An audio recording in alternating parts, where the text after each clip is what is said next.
Good morning. Welcome to our class together again today. We are continuing our study of the book of Philippians, in Philippians chapter 1, beginning verse 19. There's a question that goes to the core of each life. It's a single word. It's the question. It's the word why. Why do you get up in the morning? Why do you keep going when you get discouraged? Why do you live your life when it seems to be hard to stand?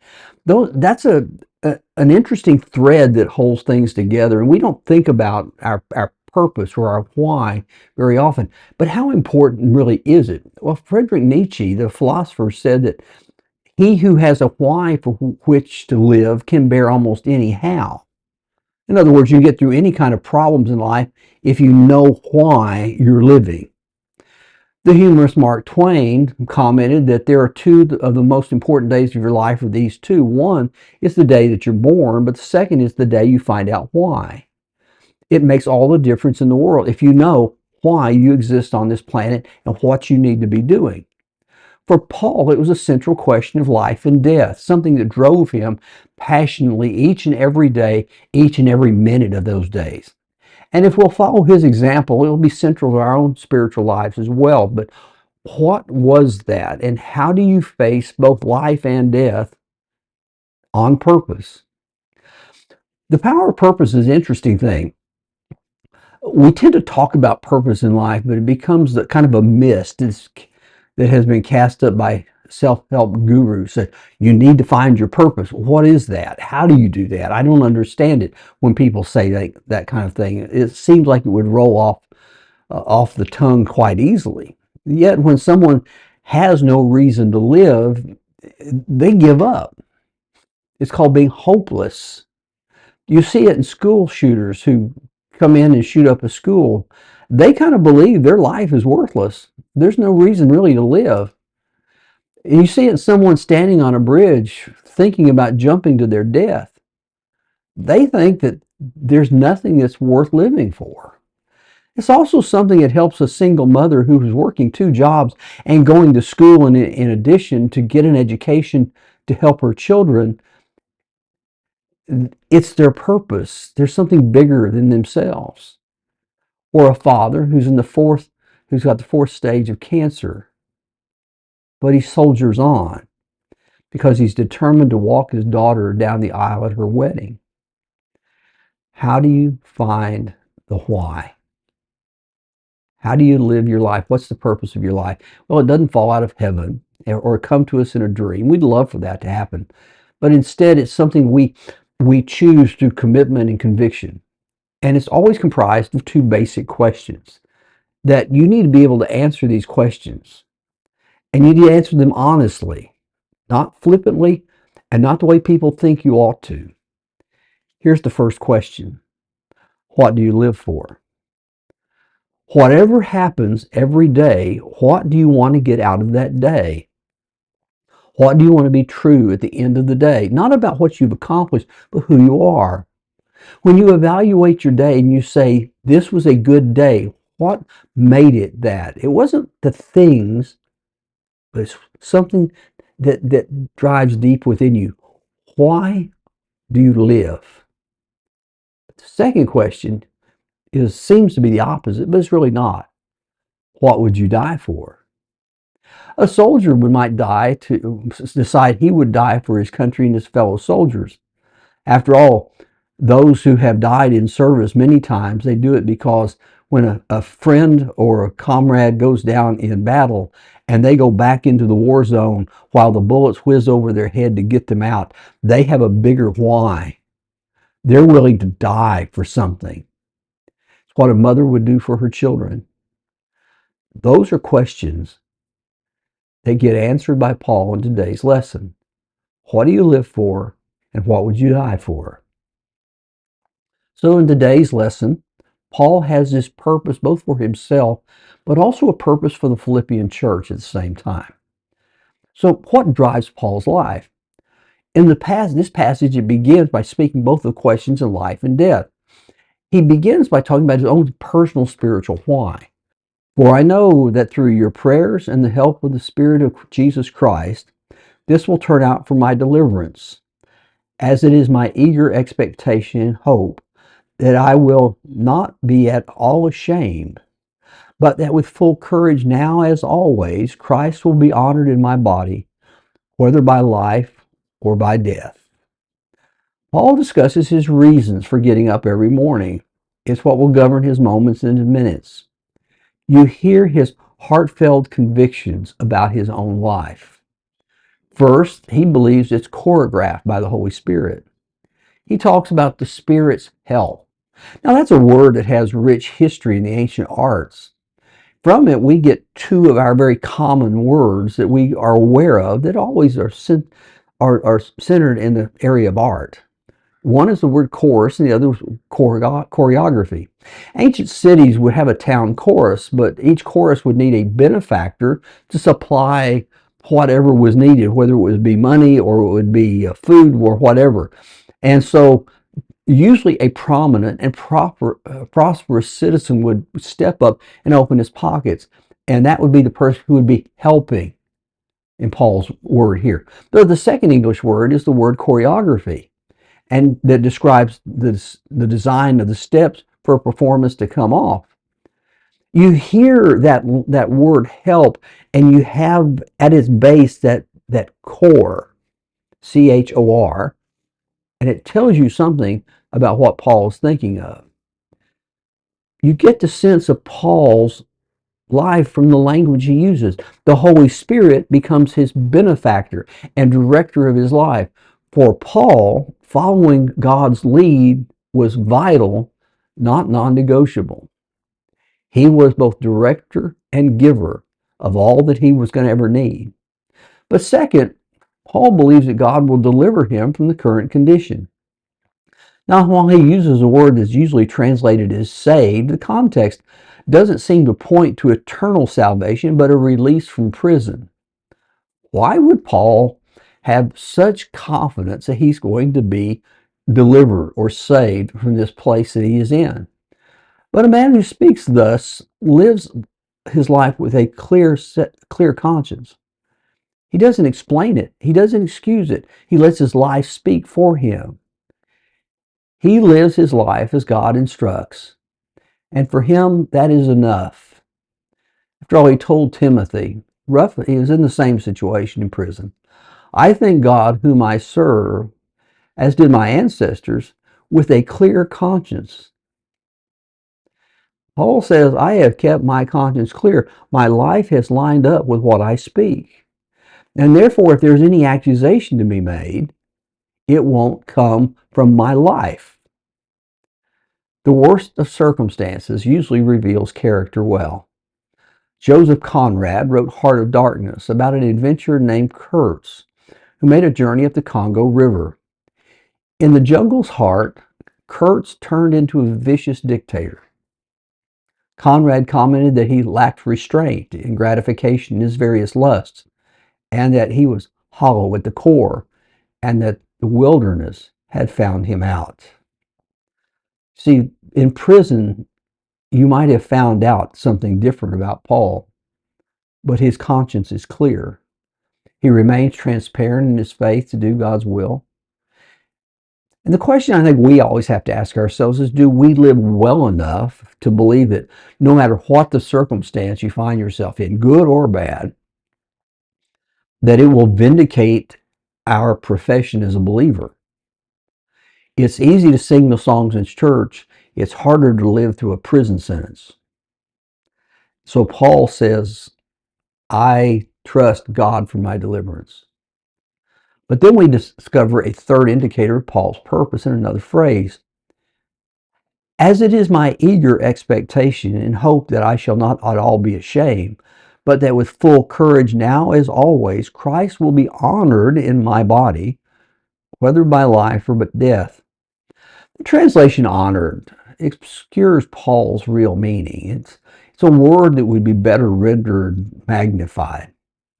Now we know what magnification does. It makes something larger so we can see it better. There are times that the print is so small that I have a magnifying glass in my desk that I have to pull out and look at something, and it makes the print get much larger where I can read it. For Paul, his aim in life was to make God so large and so visible in the way that he lived that people could not miss God, could not miss the Christ that he served. I wonder sometimes in our daily lives does God assume the true size that people need to see? If not, we're not magnifying him. But Paul said, I magnify him. Well, what about the alternative? What if the Romans do not spare his life? So Paul has to deal with his own death at the same time.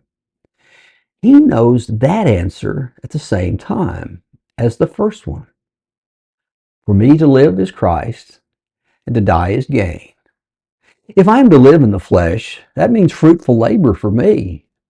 Yet which I shall choose I cannot tell. I am hard pressed between the two.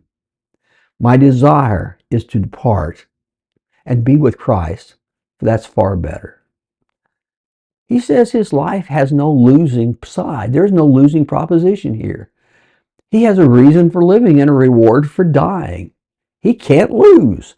If he's spared, he continues his ministry, which he loves. But if he dies, he goes to the Lord that he serves. He takes a very distinct view of death. He uses a single term twice, depart. Now, while that doesn't sound like a big word, it really has a rich history and a good background. When an army was encamped, the day would come to march on. And on that day, they would strike the tents and march. Paul says, if the campaign is over and it's time to strike the tent, he'll strike the tent so he can march on. It's such a vivid illustration since he has used the concept of a tent for the human body in 2 Corinthians chapter 5.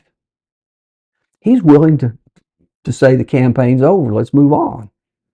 But the word also applied to a ship about to sail.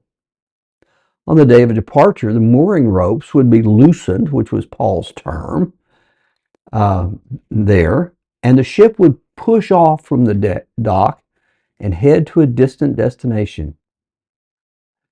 A man cannot lose if he has that kind of attitude. Maltby Babcock wrote the inspiring hymn, "This is my Father's world." He said that life is what we are alive to. And Paul was alive to both life and death. Nothing could take away what was that important. So Paul plans for his future life, even if his voyage comes earlier than expected. But to remain in the flesh is more necessary on your account. Convinced of this, I know that I will remain and continue with all of you for your progress and joy in the faith, so that in me you may have an ample cause to glory in Christ Jesus, because of my coming to you again. His plans are to help the Philippians make progress in their faith. They would increase their spiritual prosperity. They would make inroads in their journey of faith. And Paul still says, I have work to do with you, and if I am spared, I will come and do the work. He has a future focus, not just a sense of sitting in prison feeling sorry for himself. He's calculating, what does he need to do for these people? Now, I find it helpful to see Paul in this light. He's only thinking of the spiritual life of his fellow Christians at Philippi. He's interested in their faith, their progress, their strength. He doesn't complain about his plight, but he plans for a higher plane, as we'll speak more about in chapter 3. If Paul dies, he gains. If Paul lives, the Philippians gain. What could be a better purpose in life and in death than that? But Paul was not soliloquizing about himself. He doesn't put himself on a pedestal begging for sympathy for his imprisonment. Instead, he writes this letter for a reason, and now in verse 27, he shifts the subject to the Philippians and their needs. Now no longer it's prologue about his situation, but instead it's not me, but us. He speaks to the Philippians. What is their collective purpose as a church? We know from the rest of the letter that there are some family problems at Philippi. There are two women who are apparently at odds with each other, and that usually means that people line up between one or the other that they agree with. And as we see in chapter 2, it seemed to be that there was a competitiveness. It was starting to cause friction for the church there. So Paul has a lot to address to these people. And so he says, let's start by talking about the lifestyle that you need to have. Only let your manner of life be worthy of the gospel of Christ, so that whether I come and see you or am absent, I may hear of you that you are standing firm in one spirit, with one mind, striving side by side for the faith of the gospel. He's used the term manner of life, but it's a term that Paul only uses twice in all of his writings, and both times are in the book of Philippians. It's a term that means citizenship. In fact, the word is where we literally get our word political from. He's telling them to behave like a citizen of God's kingdom. Now, that has a very special significance to the Philippians. That's why Paul uses that word. Philippi was a free city, who had free reign in their own affairs. It was a unique spot. Very few towns could be called free cities.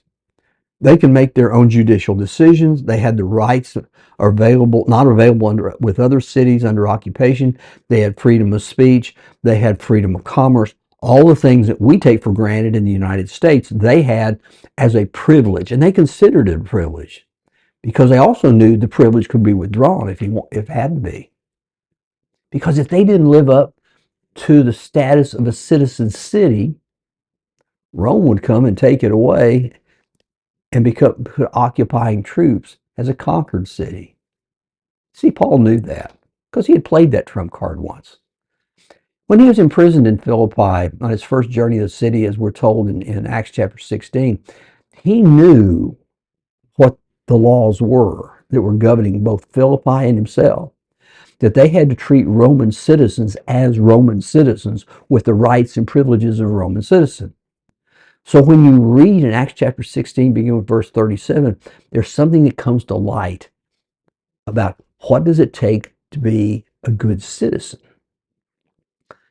Paul said to them, they have beaten us publicly, uncondemned men who are Roman citizens, and they have thrown us into prison. And so now do they throw us out secretly? No. Let them come themselves and take us out. The police reported these things to the magistrates, and they were afraid when they heard that they were Roman citizens. So they came and apologized to them, and they took them out and asked them to leave the city. It's interesting that they acted that way. Suddenly they realized that they had run afoul of the way citizens of a free city were to live. So they took every step imaginable to correct that without losing the privilege. Almost a century later, the church father Polycarp wrote to the Philippian church as well, and he echoes Paul's words using Paul's language. If we perform our duties under him, meaning Christ, as simple citizens, he will promote us to a share in his sovereignty. We are citizens of heaven. We live to a higher calling. We need to act like citizens of a kingdom not of this world. We don't employ the methods of this world to accomplish the Lord's will. We don't defame others. Even when we're not talking about the gospel, we're trustworthy. We tell the truth. We mind our mouths. We mind our hearts, because all of those things, every last thing we do every day reflects on whether or not we are good citizens of the kingdom of heaven.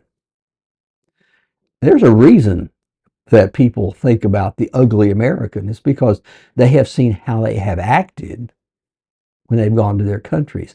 I wonder if we would not be called the ugly Christians at times because we have not acted in accordance to being citizens of the kingdom of heaven. As C.S. Lewis observed, if we find ourselves with a desire that nothing in this world can satisfy, the most probable explanation is that we were made for another world. We're made for a different world. So Paul says, act like it. Don't lower yourself to worldly standards. But the second thing Paul says to them about their collective purpose is you need to be united together. He says, only let your manner of life be worthy of the gospel of Christ, so that whether I come and see you or am absent, I may hear of you that you're standing firm in one spirit, with one mind, striving side by side for the faith of the gospel. This is a precursor to what we're going to hear from the rest of the book. He says to stand firm in one spirit, with one mind, striving side by side. Now, Paul has changed the metaphor from politics to sports here. In fact, the word strive is what gives us the English word athletics. In athletics, you exert energy toward a goal. But Paul intensifies it. It's not an individual sport, but a team sport that has to work together to win. Even though I'm not a big fan of the Philadelphia Eagles, they have perfected a short yardage play that has been labeled, for lack of a better term, the tush push. In it, the quarterback takes the ball and ducks, and in front, people start pushing, and then from behind, some of the big men start pushing him from behind, and together they push him over the line that is needed, whether it's the goal line or the first down yard line. It works because they're all striving together as one man, as Paul would say. But Paul loves to coin terms. It's one of his marks, especially in Philippians. And so he coins one for his purpose here. There are a lot of ways that you can put various pieces on words in Greek. In Greek, you can intensify a term by adding a prefix. Here, the prefix is syn. Sin is what we might call it. It was called sun, S-U-N, in Greek. But it means that you do something together. Now, we find out this from our own language, for instance. The term synonym means words that work together or go together. For instance, such as the word shut and close. You shut the door and you close the door. They mean the same thing, but they're different words, but they work together. The Greek term synagogue that we read so much about in the New Testament means literally to go together. It emphasized that they would go to worship together. The togetherness was part of the package of worship. It's kind of instructive today, isn't it? Now, this is all going to be a very important idea at Philippi because they're facing some very difficult issues. There seems to be this sense of competition and confrontation that's kind of worked its way into the church. They're snippy and snipey. You've been in churches like that. I have too. And Paul says, you need to start acting like a team. He's going to delve into this even with greater clarity as we go through it. But they have one more purpose in life. Maintain your serenity in the face of pressure. And not frightened in anything by your opponents. This is a clear sign to them of their destruction, but of your salvation, and that from God. For it has been granted to you that for the sake of Christ, that you should not only believe in him, but also suffer for his sake, engaged in the same conflict that you saw I had, and now hear that I still have. Paul tells him, don't be frightened, but when he does, he changes the term from the regular word for fear, from which we get our word phobia. This is a different whole concept. A phobia means something that you dread, that it makes you feel uneasy, and you kind of withdraw from. This is different. This is like a quake in terror. You don't know what's happening, and so you're so confused, and so you're just going crazy and going to pieces. Paul says, don't shake in your boots when you have troubles in this world. Now, Paul could speak to this way because he had withstood both the imprisonment in Philippi and the earthquake that shook the prison doors open. It really does fit with what Paul's background is. He says, stop the earthquake in your hearts. But there's a reason for this lack of terror. It's what it means. He says, this is a clear sign to them, meaning those who create problems for you. This is a clear sign to them of their destruction, but of your salvation, and that from God. It's a sign to the world of their destruction. It's a warning sign. Flashing red light that says you're going the wrong way. See, there's a reason for persecution, and it's to eradicate from view that which disturbs you. All persecution is made that way. There's no other explanation. You want to rid the thing that reminds you of something that you don't want to be reminded of. A quarter of a century later, Domitian would begin a widespread persecution of Christians. And the images that come out of that persecution were gruesome. Christians were sewn in the skins of animals, and wild dogs would be let loose to tear them apart, shred by shred. Some were burned at the stake. Some were boiled in oil. But the pagans who seemed to revel in this kind of behavior were quite disturbed by it. They had a question they couldn't shake, a question they couldn't get out of their mind. How could anyone die like that? And it would become one of the great evangelistic tools of its time. In fact, throughout church history, it has been shown that Christianity makes more converts in times of persecution than in peace, because that is of God to show people the way they need to go rather than the way they're headed. So Paul lets us in this lesson on a secret to life. People who live for something besides life have a better life. Whether you live or die, you're good either way. If you can serve others, magnify God in the way that you live, and enhance the church, then you can either live or die because you've got it both ways. Your why to make Christ the center of your life, to live for Christ, and to die is gain, because Christ is the center of your life no matter which way you go. Nothing changes. It's just the realm at some point. Do you have a life like that? One in which you have no fear of either life or death? I know people who are afraid of either one. Life can be a blessing, and death can be a reward. If that's not true about you, why not? Perhaps we can learn from William Borden. Borden was the heir of the Borden Dairies fortune when he left the Chicago High School in 1905. For a graduation gift, his parents, very wealthy, gave him a trip around the world that took a year. Before him lay wealth, position, and status. He could assume the family business and be quite wealthy. But when he came back from that trip, he knew what he wanted to do with his life. He wanted to be a missionary.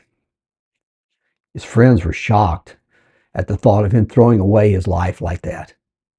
His parents were concerned, so concerned they decided to send him to Yale to see if they could educate it out of him. But at Yale, the president spoke about having a fixed purpose in life. It irritated Borden. And so he wrote in his journal, he neglected to say what our purpose should be and where we should get the ability to persevere and the strength to resist temptations. He sought out people to pray with and people to share his faith with. He spent his time in New Haven helping the poor and the hungry, not spending his time with the rich boys that had come there to party. With college finishing, he decided to spend his life with the Muslim Kansu people in China, telling them about Jesus Christ and his saving grace. He turned down good-paying jobs, instead deciding purpose rather than pocketbook was more important. He stopped in Egypt to study Arabic, but while there, he contracted spinal meningitis and died at the age of 25. When he left jail, he penned in the flyleaf of his Bible the words, "No retreat and no reserves." Before his death, Borden had written two more words in the back of his Bible. Underneath "no reserves and no retreats," he had reportedly written, "No regrets." Perhaps we can live our life and death, to say, no regrets. Thank you for joining me today. I hope you have gotten something out of our class together. And I'll see you again next week, which will be Christmas Eve.